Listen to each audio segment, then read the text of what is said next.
Hey everyone, it's Mallory here with Cats.com, where we're all about cats. Those of you who know me know that I've spent the last several years experimenting with dozens of cat litter products and cat litter box setups, and I spend most of my time surrounded by an array of litter boxes and thinking about what it takes to make a great litter experience for your cat. And I've learned a thing or two about stopping scatter and tracking in their tracks.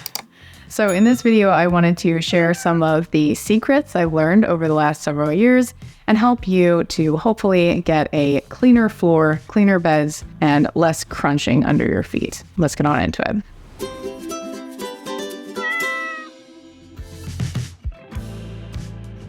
When you're addressing cat litter, tracking, and scatter, you want to start at the source. So think about what's in the litter box and the litter box itself.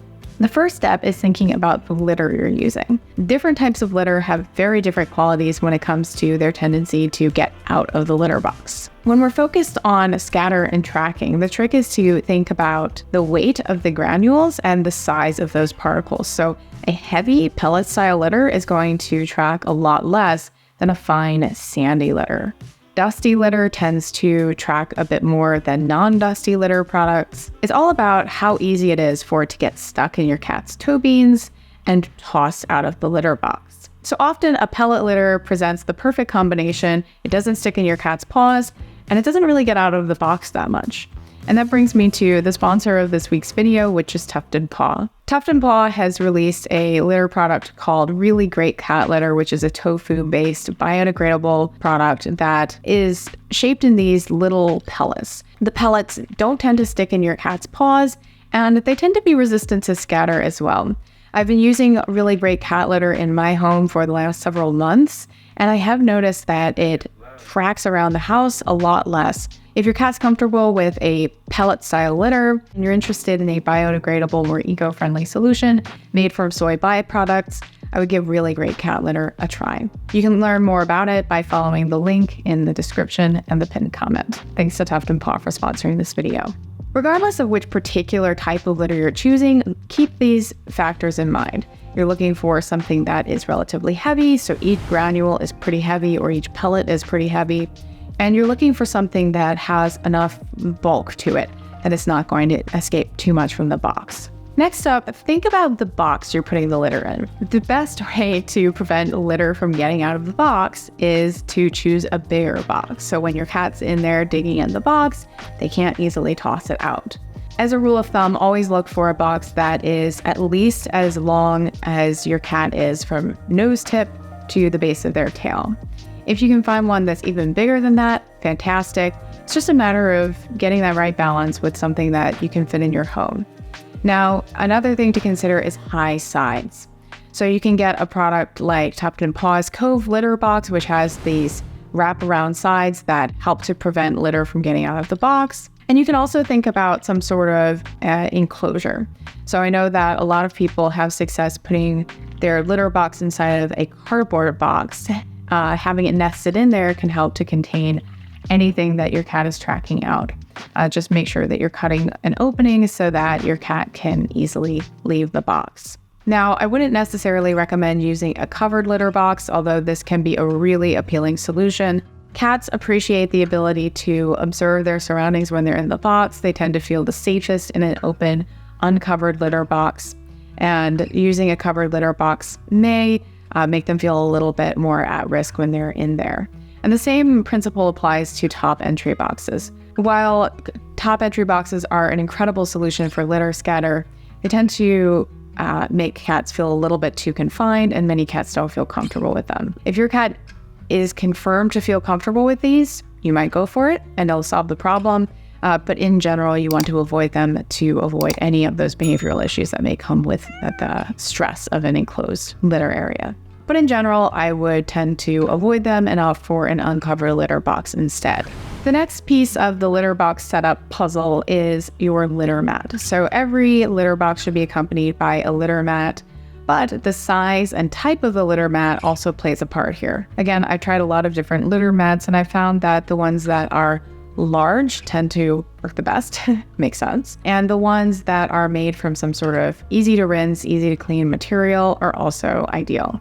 The ones that have kind of a honeycomb design tend to capture litter really well, especially if you tend to have more of a tracking issue than a scatter issue. They tend to capture things from your cat's paws, but I will caution that they tend to be a bit harder to clean. So you can see my full list of top recommended litter mats linked in the description. When you're positioning your litter mat, you want to make sure that the longest part of the litter mat is where your cat is leaving the litter box. So give your cat as much time on that mat as you possibly can.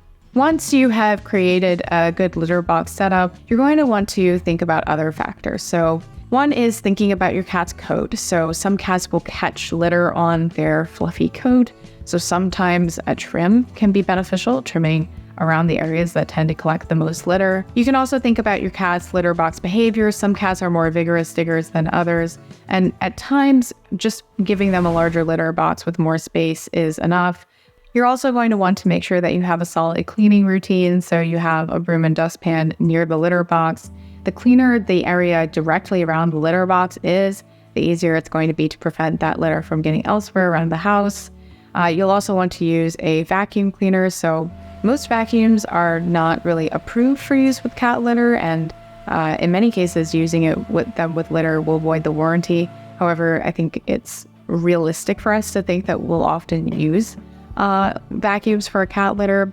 So if you're interested, you can check out my list of some of the ones that tend to work the best.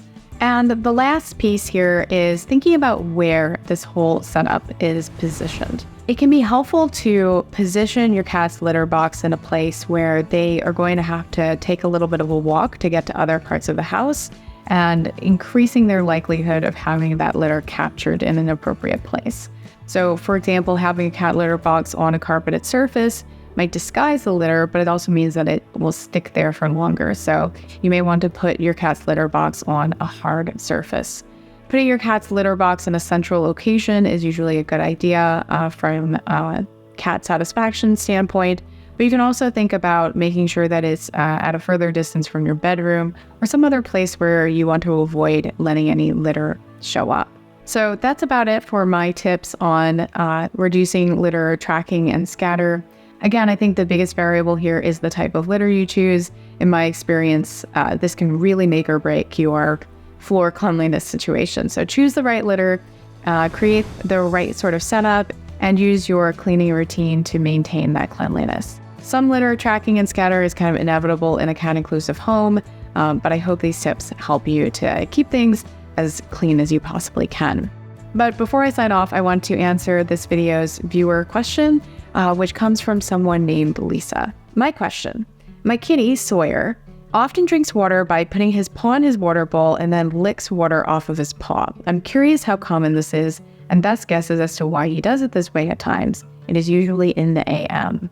So this is a fascinating question, and it got me scratching my head a little bit. So the reasons that are most often given for this particular behavior are, one, that the cat doesn't feel comfortable with the water bowl. So does Sawyer have a bowl that's particularly narrow or kind of uncomfortable for him to get his entire head into? Another reason is that your cat just feels a little bit cautious, and so they don't want to have their head kind of in that space. They would rather just put their paw in and be able to monitor their environment. As for why this is happening in the morning versus any other time of day, this is really tricky to answer.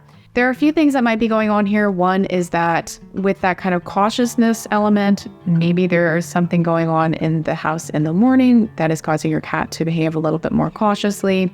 Another thing to consider is that as cats are crepuscular creatures, this is the time when they would be most likely to be doing their hunting. And so perhaps there's some instinctive desire there. It's very hard to pin down, and I'm really just throwing ideas at the wall. So those are my best guesses as to why your cat's doing this, and it seems to be the consensus, or at least the tentative consensus among behaviorists as well. So those of you watching right now, what are your thoughts? Does your cat do this, and why do you think cats do this? A really interesting behavior and a fantastic question. So thank you so much, Lisa. Other than that, I think that's about it for me today. Again, thanks to Tufted Paw for sponsoring this video. You can learn more about their products on their website, linked in the description, as well as the pinned comment. Thank you so much for watching, and I will see you in the next video.